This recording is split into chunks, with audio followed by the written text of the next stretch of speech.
Hello mga kabaks. Ito, magko-content tayo. Tawag ako sa Pilipinas, sa kapatid ko. Sabihin ko na bibigyan ko lang sila ng 500 pesos. For next buena nila. Let's see kung anong isasagot niya sa akin. Tawagan ko na sila. Sana sumagot sila mga kabaks. Okay? Let's see.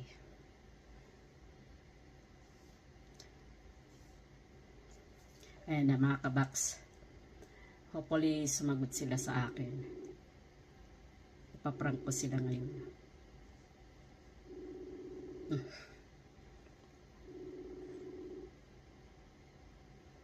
Ayan. Ayan sila mga kabaks. Hello?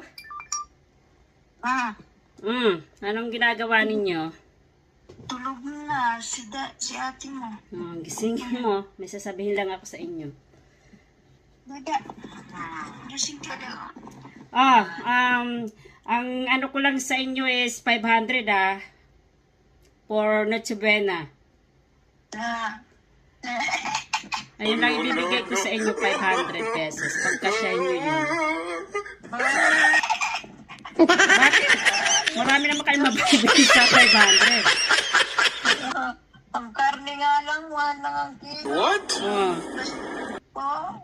Pwede na yun, pagkasyahin nyo, yun lang ang pera ko syempre, 500 lang yun.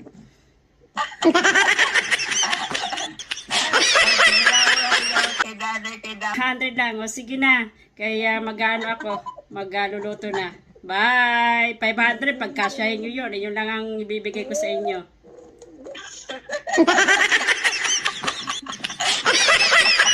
It's a prank! Ayan guys, na-prank ko yung ate ko. 500 lang yung ibibigay ko sa kanila ng pag-Noche-Buena. So actually mga kabaks, wala ka talaga mabibili sa 500. Pero yan, sabi ko sa kanila 500 lang ang pag-Noche-Buena. Kaya thank you guys for watching. Ayan, na-prank ko yung kapatid ko na sa Pilipinas.